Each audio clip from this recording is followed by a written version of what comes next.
امریکہ یہ کہہ رہا ہے کہ وہ شاید پاکستان کی امداد بند کر دے، کیونکہ ایک تو اس کے دو پہلو ہو سکتے ہیں. آبویسلی جب ان کی کانگریس کے کچھ ممبران یہ بات کرتے ہیں، سب کمیٹی نے یہ جب کہا ہے، تو اس کا ریزن یہ ہے کہ وہاں نومبر میں الیکشنز آنے والے ہیں and the race is very very close.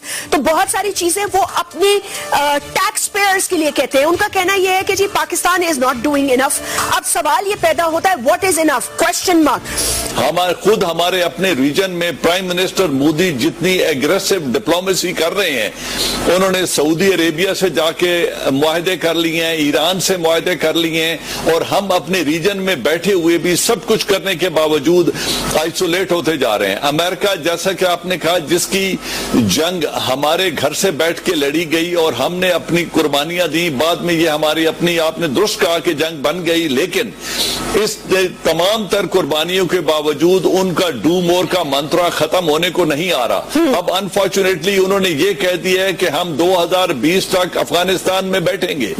اگر 2020 تک وہ بیٹھتے ہیں تو ہندوستان بھی بیٹھے گا، اور اگر ہندوستان اور وہ بیٹھتے ہیں تو ہمارے جتنے نان سٹیٹ ایکٹرز افغانستان میں بیٹھے ہیں، سی پیک کو انڈو کرنے کے لیے وہ بلوچستان اور سندھ میں جو کچھ ان سے ہو سکا وہ کریں گے، اور اپنے ذاتی دفاع سے نکل کے خدا کے لیے، ملک کے لیے سوچیں. یہ تیسری دفعہ بنے ہیں. میں جیسا آپ کو کہہ رہا تھا کہ ایک چائے بیچنے والا آدمی جو دنیا کے سب سے بڑی ڈیموکریسی کو چلا رہا ہے، اس کے ادارے اس کو سپورٹ کر رہے ہیں، اور وہ پوری دنیا میں ایک سکسیسفل ڈیموکریسی کر رہا ہے. He was close to getting NSG status. اور ہم جو ہیں اپنی ذاتی کرپشن کو بچانے کے لیے کبھی اس میں بیٹھے اپنے دفاع میں لگے ہوئے ہیں. کہ اگر آپ پاکستان کی سلامتی کے مفادات کے ساتھ اپنی سوچ کو ہم آہنگ کرنا چاہتے ہیں تو پھر آپ کچھ تھوڑا سا مودی سے سیکھ لیجئے. یہ میں وزیر اعظم کو براہ راست کہہ رہا ہوں، اور وہ یہ ہے کہ انہوں نے بھی آ کے آپ سے ملاقات کی تھی، لیکن انہوں نے اپنے مفادات کو آپ سے ملاقات کے بعد تبدیل نہیں کیا تھا. ان کے مفادات کیا ہیں؟ پاکستان کو ایک دہشت گرد ریاست کے طور پر دنیا میں معروف کیا جائے، پھیلایا جائے.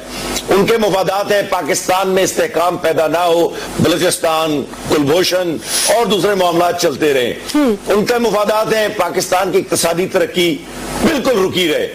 اچھا، ان تینوں چار باتوں میں وہ بالکل کامیاب ہیں.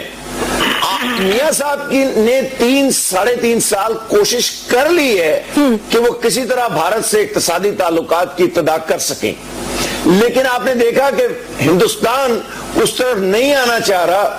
وہ چاہتے، دیکھیں، پاکستان اور ہندوستان کی اگر تجارت ہوتی ہے اس میں ویسے بھی پاکستان کو ڈیفیسٹ ہی رہے گا، کیونکہ ہماری پروڈکٹیو کیپیسٹی بہت کم ہے.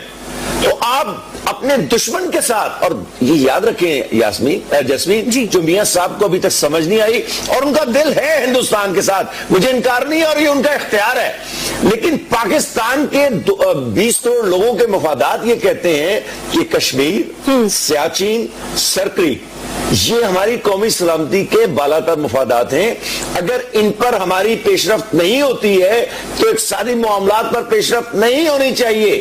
یہ بہت سے دانشور پاکستان میں بالکل شعور سے بے بہرا ہو کر بات کرتے ہیں کہ جی تجارت کر لیں. بھائی آپ چین نہیں ہیں، آپ کے پاس چین جیسی قوت نہیں ہے کہ آپ ہندوستان سے تجارت بھی کریں اور اروناچل پردیش میں لائن آف ایکچوئل کنٹرول پر اپنی مرضی بھی نافذ کرتے رہیں. Point taken. طارق صاحب